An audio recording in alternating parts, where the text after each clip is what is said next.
What is up, everybody? This is Brent Brookhouse. I am on the call with Ethan Page. We've got a lot to talk about this week, even though we didn't get a ton of questions, because, again, I was late to get out the call of questions. But I'm full of Cracker Barrel. I've got a beer. I'm ready to go. How you doing, man? I'm great. So you're back in Canada. Yes. When did you get back? Living it up in old Canada. I got back Monday around 3:30, 4 o'clock.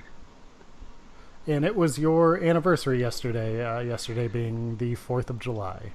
Yes, it was. It was my anniversary, and we got to celebrate by eating a very expensive dinner, which I was very happy and obliged to take my wife and have a good time.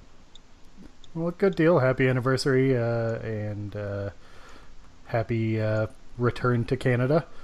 Well, thank you. I'm very happy to be back. So, overall thoughts on the UK trip?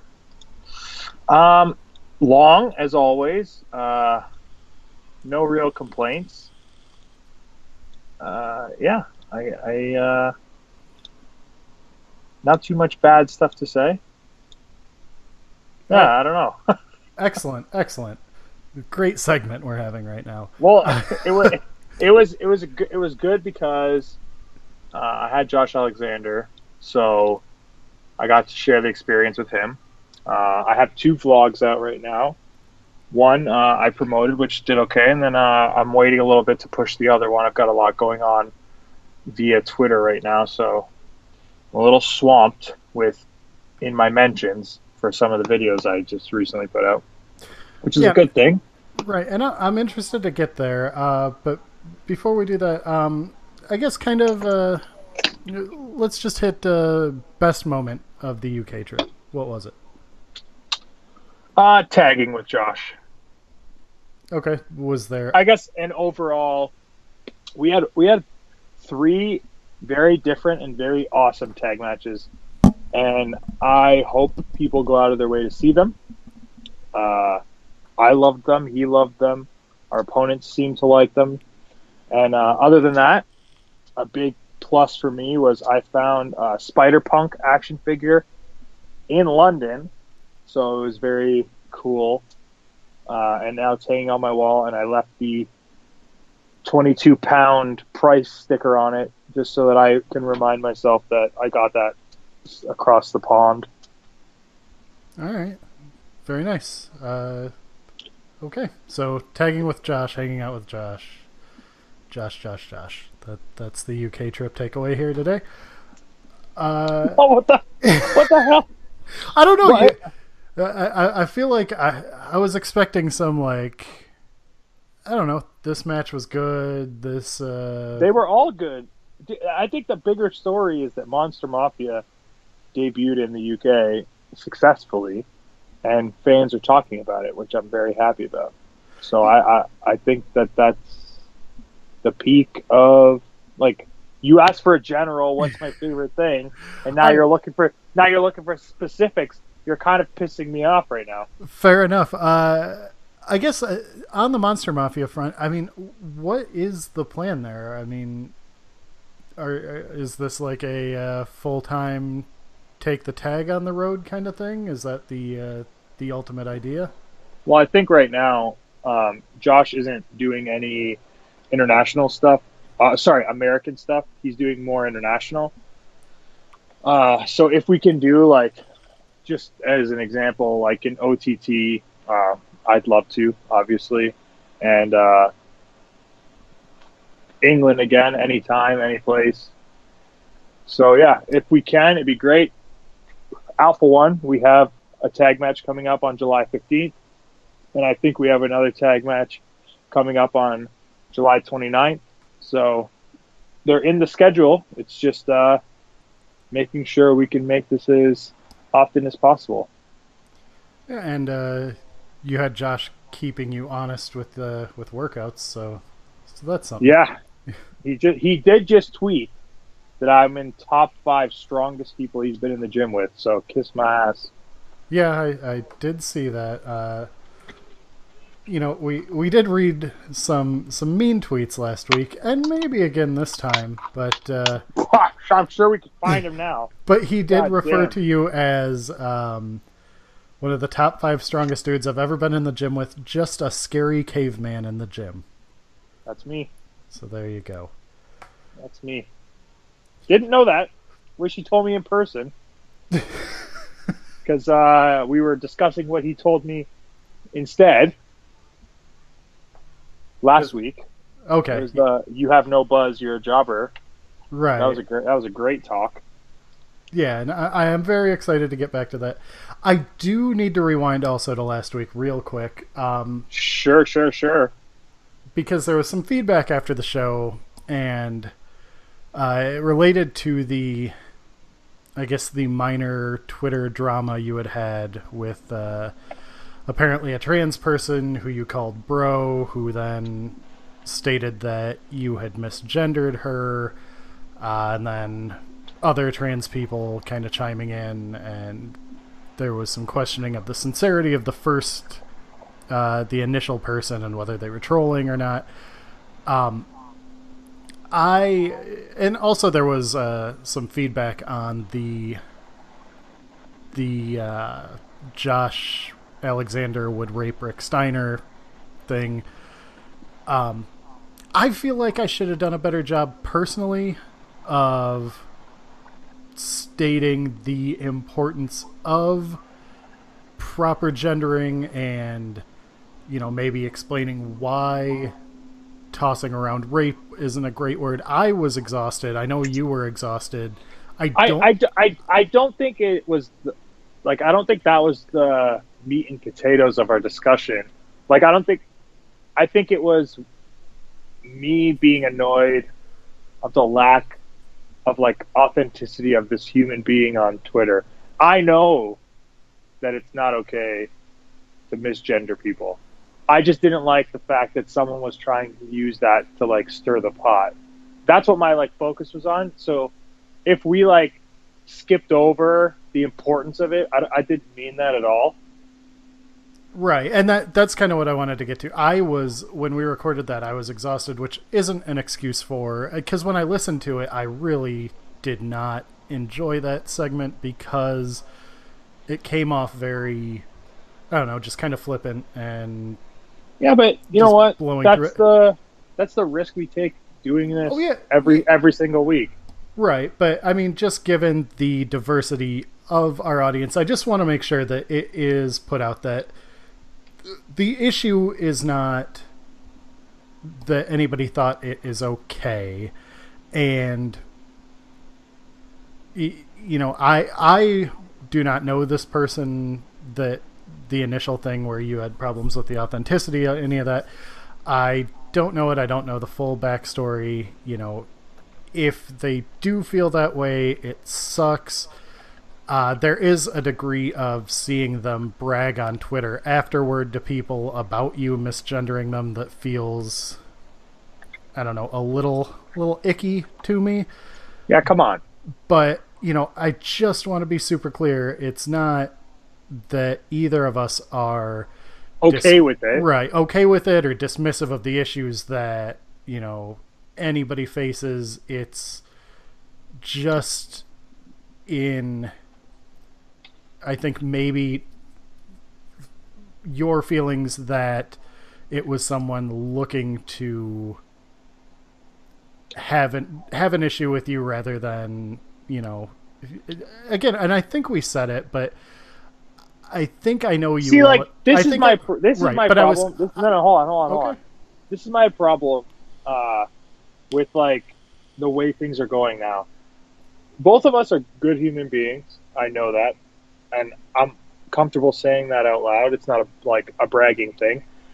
And we're both pussyfooting around, not our thoughts, but our words to make sure that we don't offend people. I know trans people. I know gay people.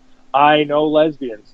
I consider some of them friends, and I can just speak freely with them, and they know that I'm not going out of my way to offend them. But when it comes to this podcast, it's getting annoying that we can't even just talk. We have to like, it's like a fucking puzzle, and we need to like place our words perfectly, or else we're gonna get like shit down our throats. Yeah, I mean, I get where you're coming from. I just, Dude, personally, you never stutter this much. well, it's because I want to get. Exactly. No, I Like, just want to do get do out the point more eloquently than I'm doing it. Is but that's not the point. Is that you're not a piece of shit, and we weren't saying it's okay to misgender somebody at all, whatsoever. We recently discussed how I almost got in a physical altercation with a fan in an audience because he was disrespecting somebody, well, me, but he was disrespecting the audience by thinking it's okay to say derogatory things about gay people. right, and I get that. I just wanted to say that I wish that I had handled it maybe a little more delicately because it's an issue that I think deserves to be handled delicately, uh, and that there were a few people who are honest people that I do trust their intentions who reached out and said, as someone in this affected group, it felt like you guys were being dismissive and saying that treating trans issues with any seriousness is a part of PC culture, whatever. And I just want to be very clear that was not the intent, and if it came off that way, then I at least did my job poorly for that little bit. Yeah, and I'm sorry too if you were offended by anything I said. Um, but again, like, we're just two dudes talking to each other. Like, we're not out to get anybody. We're literally just discussing what happens in our lives. I don't know. Like, it is very frustrating because I know, like, in my heart, I'm not like a bad person. So it bothers me when I get pulled into essentially like unnecessary drama. Yeah, and I get that. Okay, but we can move on from that. I don't want that to be like a huge feature of today's show. I just wanted to throw that out there. Yeah, so let's Oh talk. man, why are you being so flippant about this very serious subject? All right, Oh man, I'm awful. you're the worst, and thank you for setting us back. Are you still there? Yeah, I'm here. Okay. All the extra noise just dropped. I thought you were gone. Okay, so let's talk about these videos that you put out. We touched on it last week. So you're in the UK with Josh Alexander, Yes. and he drops "What Happened to You" on you, right? A hard what happened to you? So kind of walk through it one more time for anybody that might not have caught that. Sure. So he said, "Hey, I'm your best friend, so I could say whatever I want to you. What happened to you, bro? You had hype, and now you're like a jobber." That's pretty much it. So, I mean, before we get to the videos and everything, like, what did happen? I mean, like, in your opinion, like, what happened between hottest free agent and right now? The hottest free agent was doing great. The videos were doing great, good numbers. It gave me good character, and then I signed a contract with Impact Wrestling and haven't told anyone about it because I was kind of hoping to turn it into something, and then it kind of just turned into me sitting on the bench like a piece of shit. Uh, and not that like my motivation was gone. I think my direction was gone, and I'm a wrestler that I don't know. I like feed off of what's given to me. So, like, think about uh, AIW. My career was just kind of like catching some traction.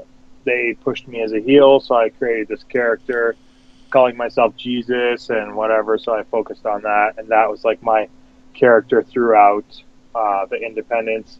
Then came like the Evolve stuff, which I had my heel run, then my babyface fake turn, and then my turn again with the chaos stuff and like my poorly booked Joker character. But it gave me something to sink my teeth into and bring to other independents. So it was like, you know, I see All Ego. This is quote unquote the biggest thing he's doing is this Evolve stuff. So when I get booked in a different town, it's almost like I'm bringing that act to that show. So whatever I was doing in these popular events, I would bring to the smaller events, and it would translate into merchandise, promos, character stuff, whatever.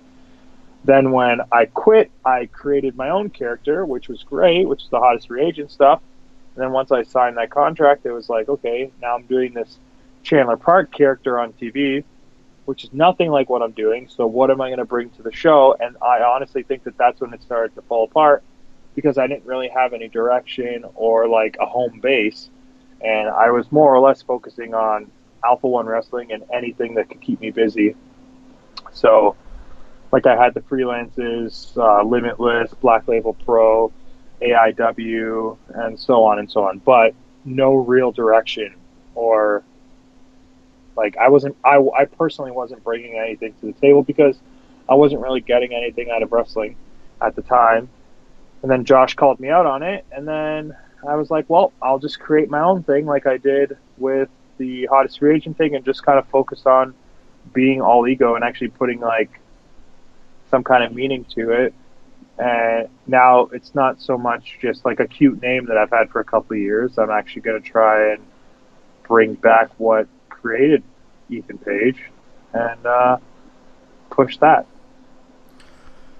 Okay, so I know that was a lot. I'm sorry, but no, that's exactly what I was looking for, because it covered a lot of the bases of, I mean, I guess what I had asked, like what happened, because and as someone who deals with you more on a weekly basis than most people, it definitely was noticeable, if not obvious, that something was different, and it didn't really stick out until last week when you had mentioned that Josh had dropped the "What Happened to You," and then seeing the video that you dropped this week, which then turned into having to do a shortened version on Twitter because people won't click through to YouTube.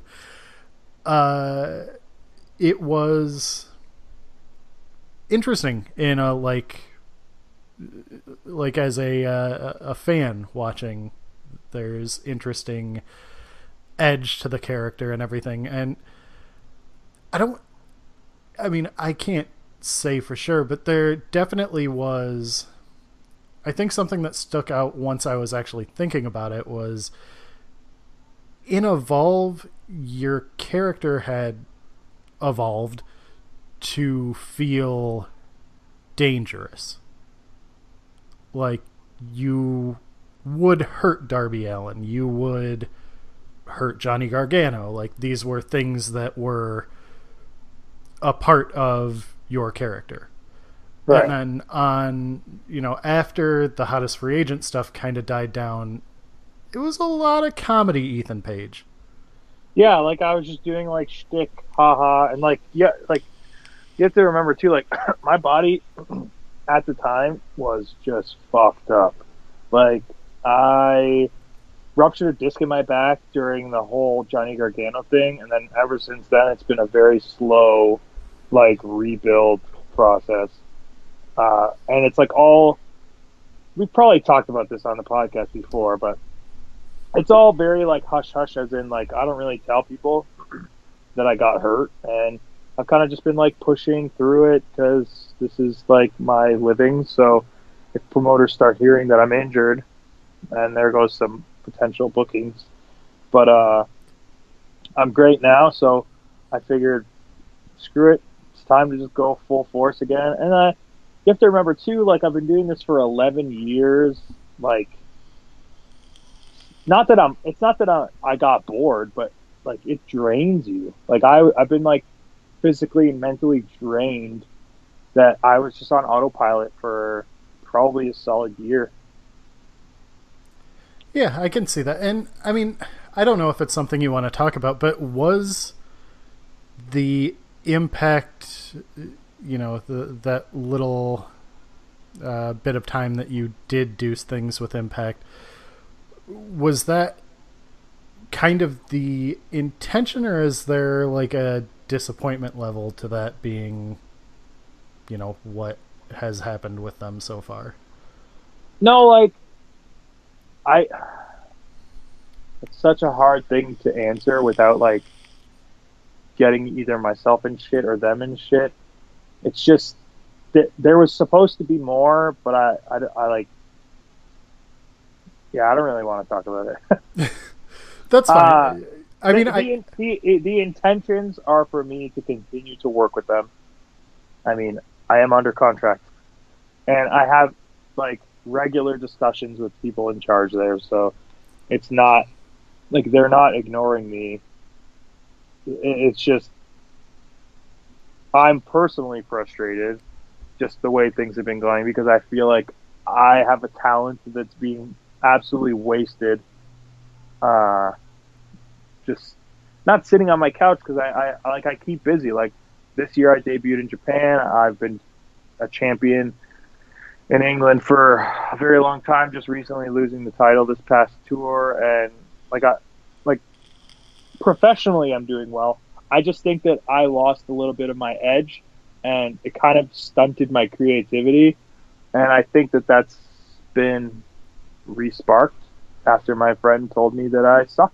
So, well, and I think that's more what I was getting to. I think is less about like, are they misusing you, but if you talk about the greatest or the hottest free agent character ending with, well, signed a deal with Impact, and then it you showed up for a couple episodes of TV and that was it. So it feels like I guess like the payoff for the hottest free agent thing going nowhere, not in a terrible way, but I mean really it didn't go anywhere big. It was going somewhere that people really enjoyed and was entertaining. right. But I think if the character stayed on television, the payoff would have been fine. And like I've done things where, like at IWC in the Super Indie, they let me talk before my match with Janela, and I was like saying the Super Indie is beneath me. I played a successful lawyer on a hit TV show. I've spun it into like jokes and stuff like that. But right, but I think that kind of perfectly sums it up for me though, that the payoff for the hottest free agent has become something that is like comical, right, is a joke thing in your current character. Yeah. And so I mean I just wonder how much that, and I mean we touched on it last week also, like during this period you had your first kid, which like I said last week, changes your outlook on life in general, and can, even if temporarily, shift your view of what you're doing and how important what you're doing right now is when you have a kid at home and all of that. So I mean a lot happened in the last year. So yeah, no, I just think that like I my whole career I have been on a slow steady rise, and I think I plateaued for a bit because I don't think I went backwards. Like my schedule stayed the same. Thankfully for my reputation or what promoters deem valuable, but like I noticed myself just starting to be a babyface everywhere, which is like it like hurts my soul, my pro wrestling soul, because I feel like if given the right material, I am the best heel in wrestling. And I was just being a guy on a show having fun.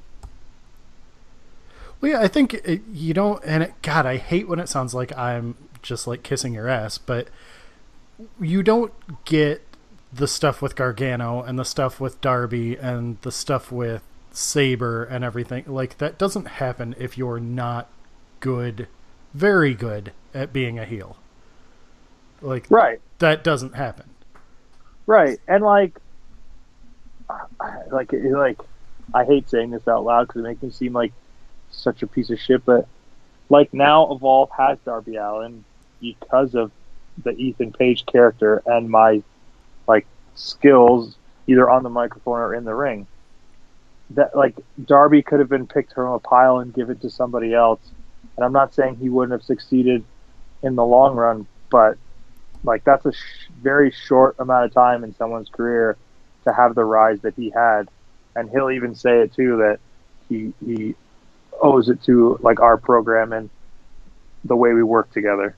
No, I mean, on one of the top indies in the world, he was in a featured program, main eventing show on a huge WrestleMania weekend. You know, the focus of a lot of the videos that Evolve was putting out, and that's all because of the program that was happening. Now, Darby's an exceptionally gifted performer, and he is great as a sympathetic babyface. Like, the fact that he does stupid things to his body and takes risks isn't even necessary with his ability to connect on a sympathetic level. So the two of you were a great pairing in that way, but it wouldn't have worked. Like, he wouldn't be where he is without that program. And that's not, like you said, that's not a shot at him. No. I also don't think that you would necessarily be where you are without that program. Like, that was part of that year that led up to you becoming a free agent and the heat that you had. For sure. And I just think we had good chemistry. We thought the same. We motivated each other. It was very good. I was very happy with it. And I'm very proud to see where Darby is right now. Absolutely. So this video, let's step outside of the seriousness right now. So you put this video on YouTube, and then it seemed like you were pissed off that people were not going to YouTube. And dude, YouTube is dead. YouTube it's trouble right now getting anything other than like video games or, you know, weird shit that I think my daughter will be watching in like 3 years because every 8-year-old watches weird shit on YouTube. But like everything else is real weird on YouTube right now. It is dead, dude. It's crazy. Insane. Because you've got what, like 5 times as many views on the Twitter video? 5 times? Oh, I'm guessing here. 20 times. Oh, good. I think. Wait, that makes sense, right? I mean, I don't know how many views you have on each, so... So YouTube has about 300-ish views. I haven't checked it in a while, so it might be more than that, but... so it has about 300. And on Twitter right now, it has... If you want to check it, that'd be great, but I'm pretty sure 6,000. Okay, yeah, then that math would check out. Let me see. Okay, here we go. Good God, how far down the page is it right now? Well, I'm sure I've retweeted someone's quote of it. I've got it. Alright. What the hell? I accidentally just opened up the map to it. There we go. What the hell does that even mean? It's got the from Brantford, Ontario link there. Oh. And I accidentally clicked on that. 6,138 views. There you go. And it's good. Like, I want to get that across. It's a really good video, and I don't know, I guess having the Black Label Pro title shot coming up this weekend gave a good place to kind of launch this. So my thought process was, and I was explaining this to Josh, I was like, and this is not a knock on Black Label Pro, I effing love it there. But I said it in a rage. I said, if Nowhere Important wants to use me, I'll make who uses me important. And like that was my thought process was, I have a big title match coming up in a match that people are and should be excited for. I should be excited for it. So let's make something exciting. Yeah, and I mean, I think you and I have both talked so much about Black Label Pro and how much we enjoy it that it can't be seen that way. But I think it's, it's not PWG, it's not AAW, it's not, fuck, I don't know, any of the other, it's not Evolve, it's not the that top tier. Well, no, it's not Evolve because it draws more than 80 people in Chicago. It's brutal. Right, but I mean, it isn't what would be associated with a A tier indie right now.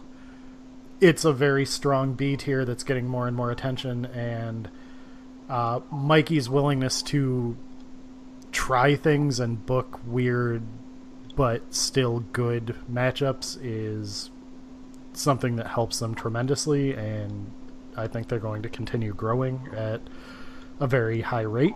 But yeah, I get where you're coming from with your quest is to elevate the people that are going to use you. Yeah.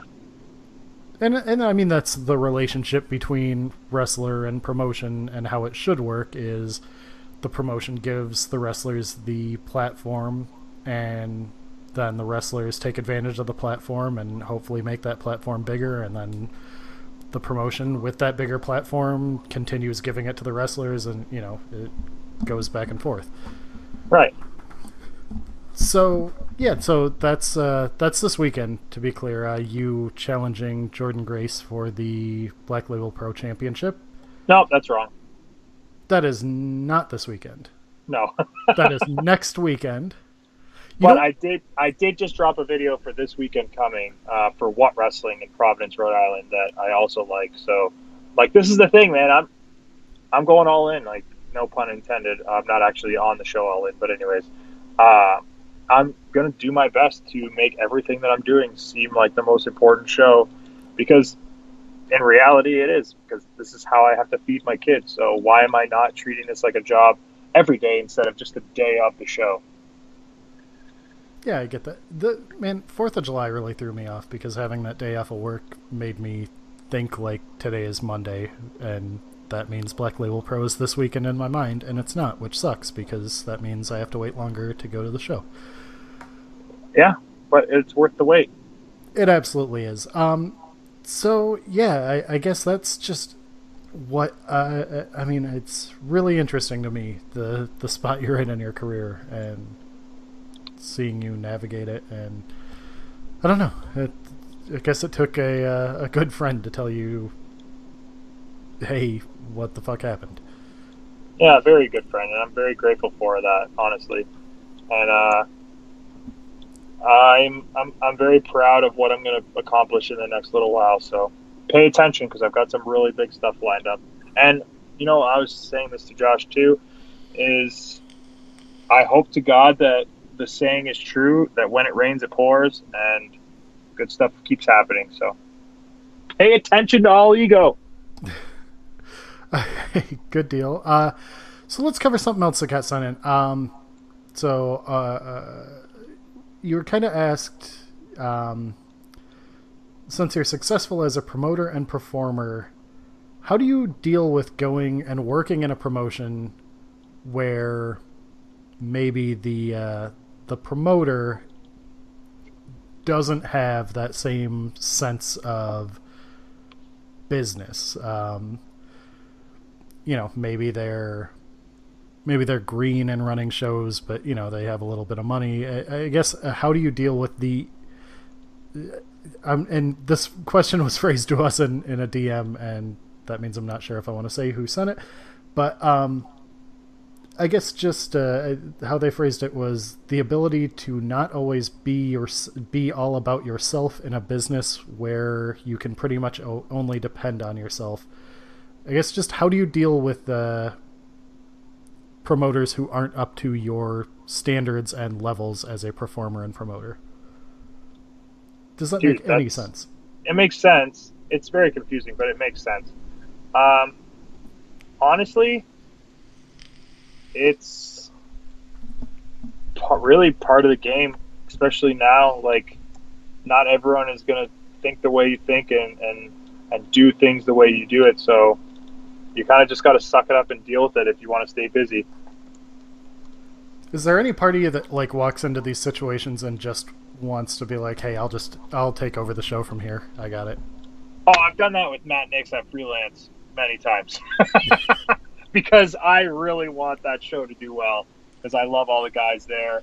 And yeah, I've definitely done that before. But like, that's the thing, is like when you build trust and you have... And Matt doesn't exactly fit that role anyway. I mean, Matt's a performer and promoter who's been doing both for a while. Yeah, for sure. No. So then what's the question? Oh, no, I just wanted to be clear if people were confused through some not knowing Freelance, because we had mentioned promoters who don't have the same level of experience or knowledge. I just wanted to be clear that Matt is not one of those people that doesn't know what he's doing, and I didn't want them to conflate those two as being the same thing. No. But like, I've had thoughts and stuff where I'm like, no, this would be better, and I've stressed them and discussed them. So I don't know. All right. Here's another question that came into my DMs, and I need to ask people if I can say their name if they DM me instead of just asking it in the mentions. But outside of Alpha 1 and the obvious top choices, 3 best indies in America right now that people should be paying attention to but probably are not. Oh, man. And they said no Alpha 1? Well, yeah, they specifically said no Alpha 1, and I think that's because the obvious Ethan Page answer is Alpha 1. Which it should be. But man, okay. Black Label Pro.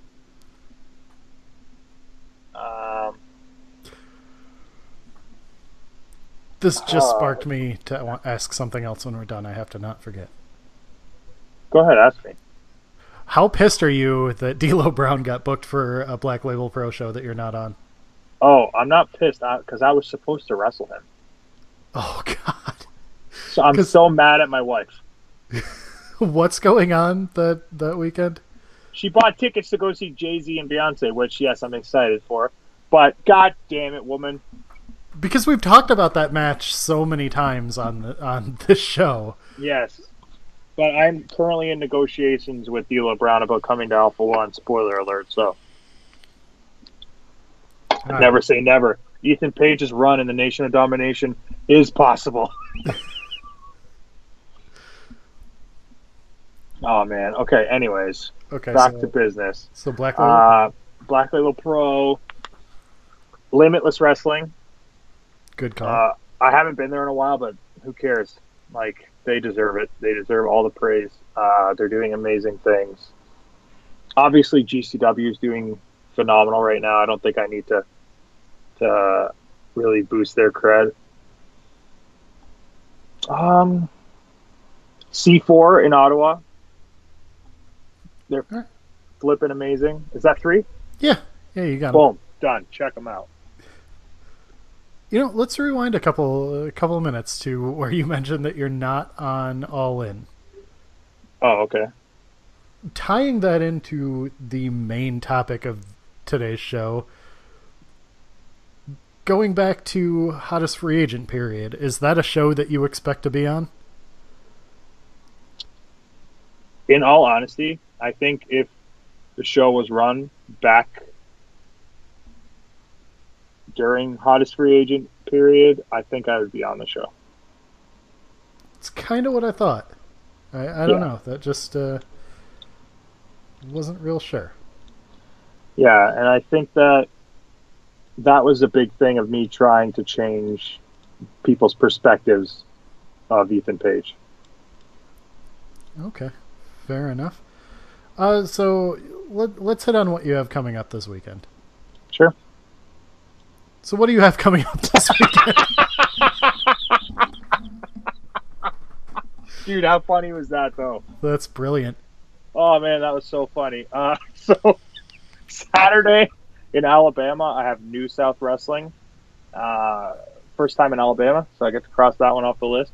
Then Sunday, What Wrestling in Providence, Rhode Island against Casey Navarro. I just dropped a promo on my Twitter. Please check that out.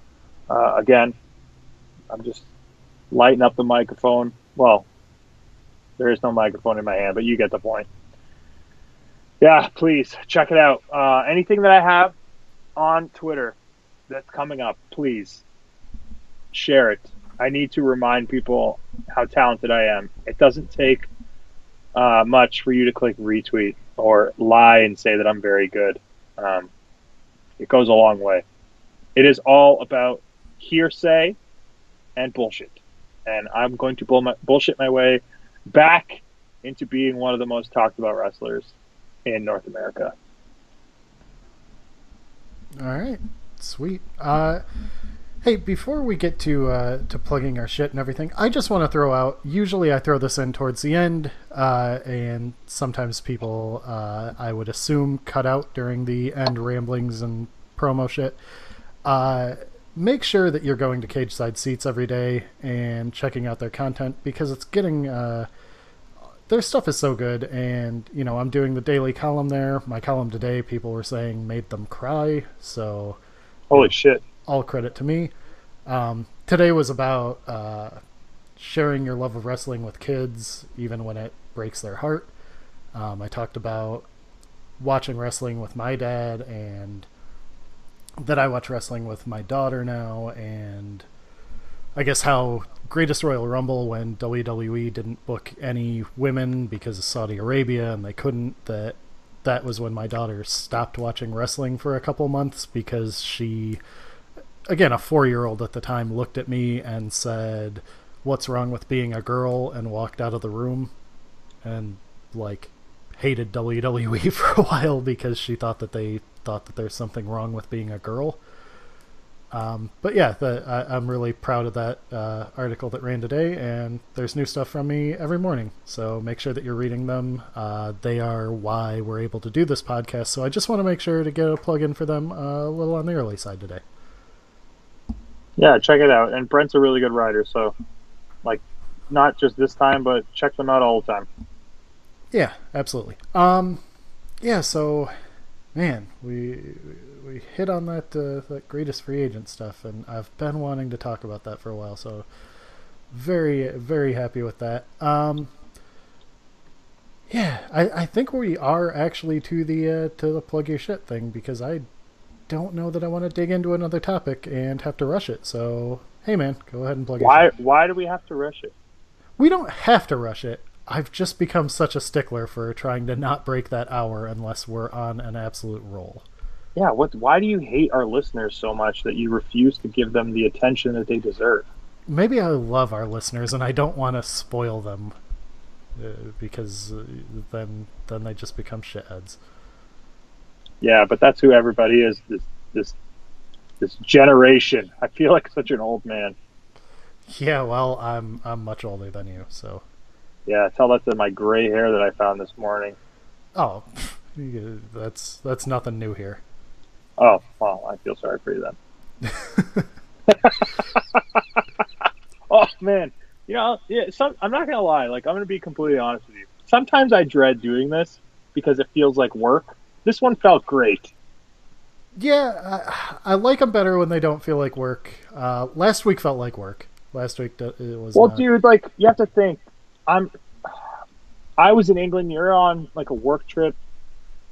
It's not fun all the time, and we're very sorry to listeners if it ever sounds like we're phoning it in. That's definitely not our intention, and we love that you listen and send questions, and we try. Like, you could tell today I was very honest with you guys, so yeah, we try our best. Yeah, and I get really consistent questions now, like, "Hey, guys, put out a shirt. I'll buy a shirt." Tell you what, plug the show enough to where our numbers go up, and we'll talk about a shirt. Boom, there you go. But we gotta have the numbers to not feel like it's a waste of time. And I'm happy with our numbers, but I just want them to be higher, and then I'll want them to be higher then, and higher after that. Well, that's how it works. Right. But yeah, it's a weird thing doing a weekly show where we, want to do it every single week because it does feel like, God, there's some weeks where I would rather do anything than have to talk, and it's not anything about you or the show. It's just, fuck, I don't want to do it some weeks. Just be honest, it's me. Yeah, I mean... Screw you, man. I was kidding. You're such an asshole. But no, this is a fun show. I enjoy doing it. And yeah, it's this is fun. This has been a fun show. Yeah. So yeah, let's is there anything else you want to cover? I'll ask you for once. Do you have any questions or topics? Honestly, not really. I really just want. I have three big Alpha One shows coming up in July. That Powerbomb deal is still in the works. I'm trying my best. Please support Alpha One as best as you can. The Immortal Kombat 6 DVD is on sale at Smart Mark Video. It's got Jody Fleisch versus DJZ. Totally worth the price just in itself. Monster Mafia Return. It's fantastic. Gangrel versus Ricky Shane Page. Gringo Loco versus Alex Daniels. It's a dope-ass show. So please check it out. Alpha One. I love it. It's something I can't explain why, but I have this amazing love for it, and I want it to do well, and I really think that the wrestlers there are fantastic. So check it out, please. Powerbomb.tv. You get 20 days for free if you use promo code Alpha1, ALPHA, and the number 1. So, yeah. All right. Go ahead and plug the rest of your shit then. You can check me out on Twitter at @OfficialEgo. Again, if you see a video that I'm posting and you like it, share it. I'm just strictly going to probably do Twitter stuff, so everything will be under 2 minutes because that's all they give me. So support it, check it out, share it. Instagram, trying to grow that as well, at @official_ego, because someone already took it, which is really annoying, but whatever, shit happens. And yeah, I think that's it. Oh, ProWrestlingTees.com/Ethan Page. Booyah! All right, and hey man, here's one last thing. Start thinking now about something that we can do for the listeners at the Black Label Pro Show. Because I'll be there, you'll be there. Maybe we can figure out something to do there as a little something special for the listeners. Yeah, sure. I'm still waiting for someone to design me a T-shirt. Oh, that's right. Nothing came in on that yet. Yeah, I guess no one listens to our show. But we'll go over that one more time. What the actual deal was with the shirt? I would send them one, I think. Well, no, and an Alpha One DVD. You wanted them to design a shirt. Yeah, design a shirt because I have no good merch right now, and send it into the show. And you wanted a number on there from my freaking stupid ass 483, your PWI 500 ranking in the year 2011. Yeah, so get that in there somehow. And I like stuff that I post on Instagram and Twitter. So comic books, superheroes, nerdy stuff. I like really nice designs with 2 colors because it's cheap to get it printed. So yeah, send me a design. Where are you going to rank in the PWI 500 this year? Probably not even in it. Oh, you'll be in it. Actually, no, I should be, because that would only make sense that I'm higher than I was the year before when I was more successful, but I don't know. Who cares? That shit doesn't mean anything. I mean, you beat out Jimmy the High-Flying Hippie by 2 spots that year that you were 483, so... The first year I was ever in it, I beat Santino Marella, and he was making $1 million, so the thing is bullshit. Yeah. Like, argue with me on that. It's it's stupid. No, it is a dumb, randomly compiled list, especially the 250 to 500 range. There's no real thought given to it, but I don't know. It's at least fun to bust your balls about. So yeah, there we go. If I'm ever above 100, then I'll care. Okay, I am at Brent Brookhouse on Twitter. As I said earlier, you can follow my work at cagesideseats.com. They are at cagesideseats on Twitter. They are the people who make this podcast possible. I write there every day except the weekends and holidays because I want a little time to spend with my family where I don't have to think about work. But other than that, go ahead and follow me. Follow Ethan. Read Cage Side Seats. Buy Alpha 1 DVDs. Subscribe to Powerbomb TV using the promo code Alpha 1. And go to ProWrestlingTees.com and buy Ethan Page shirts. And then you do all those things, and we will say thank you on Twitter. Yep, and we'll keep doing this show. Otherwise, we'll stop. We'll stop right now. No, we won't. They pay us. That's true. That's why we do it. For love and mostly for money. All right, that's it for this week, man. I'll talk to you next week. Boom. Talk to you next week. See ya.